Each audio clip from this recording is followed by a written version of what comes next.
ეგრეთ წოდებული წითელი გეგმა და სამძებრო ოპერაცია ერთ-ერთ ყველაზე დაცულ და უსაფრთხო ქვეყანაში ამ დრომდე იძებნება პირი, რომელმაც მონაკოში საცხოვრებელი კორპუსის შესასვლელში ხელნაკეთი ბომბი დატოვა. თავდასხმის სამიზნე გახდა ბიზნესმენ ვადიმ ერმოლაევის ოჯახი. აფეთქების შედეგად მძიმედ დაშავდა ბიზნესმენის მეუღლე, დაზიანებები მიიღეს თავად ერმოლაევმა და მისმა მოზარდმა შვილმა.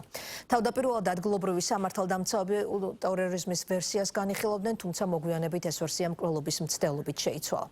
ერმოლაევმა, რომელიც დეველოპერული ბიზნესით იყო დაკავებული, უკრაინა ომის დაწყების შემდეგ დატოვა და მონაკოში ცხოვრობდა. სამძებრო ოპერაციაში ვერტმფრენებიცაა ჩართული. არსებობს სათვალთვალო კამერით გადაღებული კადრები და არსებობენ თვითმხილველები, რომლებმაც თავდამსხმელი დაინახეს. საფრანგეთის საზღვართან მდებარე საცხოვრებელ კორპუსში მომხდარი აფეთქების დეტალები ნახეთ თიკა მიგინეიშვილის რეპორტაჟში. ცოტა ადამიანი თუ წარმოიდგენდა, რომ მონაკოში ერთ-ერთ ყველაზე უსაფრთხო სახელმწიფოში ისეთი შემთხვევა მოხდებოდა, რომელშიც რამდენიმე ქვეყნის საგამოძიებო უწყება იქნებოდა ჩართული. გასულ ღამეს ძლიერი აფეთქება საფრანგეთის საზღვართან ახლოს მდებარე ქუჩაზე, საცხოვრებელი კორპუსის შესასვლელთან მოხდა. სათვალთვალო კამერების ჩანაწერებიდან ირკვევა, რომ უცნობმა მამაკაცმა ზურგჩანთა შენობის ფოიეში აფეთქებამდე რამდენიმე ხნით ადრე დატოვა. ამჟამად პოლიცია სწორედ ამ უცნობ მამაკაცს ეძებს, რომელიც სავარაუდოდ საფრანგეთში გაიქცა და რომლის სახეც ვიდეო ჩანაწერებმა ვერ დააფიქსირა. ამ დღემდე ვფიქრობდი, ჩემი შვილებისთვის უსაფრთხო ადგილი იყო. ახლა კი ვხვდები, რომ მონაკოში შეიძლება მოხდეს ის, რაც დღეს ვნახეთ. ძლიერი აფეთქების ხმა გავიგე, თავიდან არ მეგონა, რომ ეს ჩემს სახლთან მოხდა. შემდეგ ფანჯრიდან გავიხედე, ყვირილი გავიგე, ქვემოთ ჩავედი და დავინახე ორი ადამიანი, რომლებიც მიწაზე იწვნენ.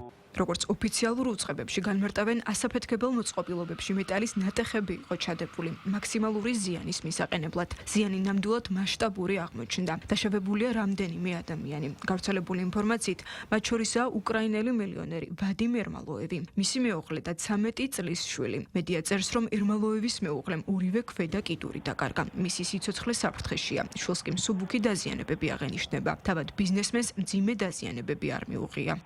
გავატარეთ აუცილებელი ზომები საზოგადოებრივი უსაფრთხოების გასაძლიერებლად. მნიშვნელოვანია სადაზვერო სამსახურებთან თანამშრომლობა, რათა გავარკვიოთ კონტექსტი და დავადგინოთ, ხომ არ ემუქრებათ სხვებსაც კონკრეტული საფრთხე.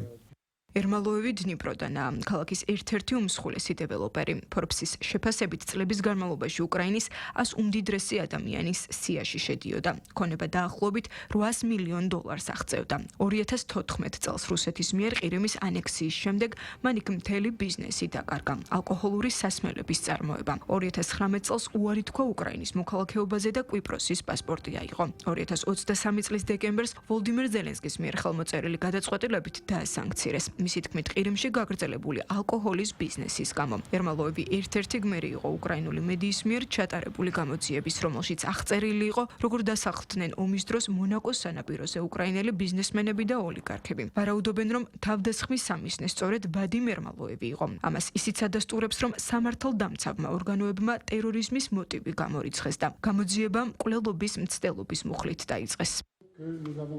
ჩემს ხელთ არსებული მონაცემების მიხედვით ეს არ არის თავდასხმა, რომლის კვალიფიკაციაც ტერორიზმად შეიძლება. მიმდინარეობს გამოძიება მკვლელობის მცდელობისა და საზოგადოებრივ ქუჩაზე ასაფეთქებელი მოწყობილობის განთავსების ფაქტზე. ჩვენ ეჭვმიტანილი არ დაგვიკავებია, თუმცა საფრანგეთის ხელისუფლებასთან კოორდინაციით მას ვეძებთ. ჩვენს მიერ გამოყენებული საშუალებების გათვალისწინებით იმედი მაქვს, რომ ეს საკმაოდ სწრაფად მოხდება. ფრანგის სამართალდამცავები ვარაუდობენ, რომ თავდასხმა ორგანიზებული დანაშაულის ჯგუფის წევრებმა ჩაიდინეს. უკრაინის საგარეო საქმეთა სამინისტროში კი განმარტავენ, რომ ქვეყნის საელჩო მონაკოს ხელისუფლებასთან კავშირზეა და დაზარალებულთა იდენტიფიკაციის პროცესში ეხმარება.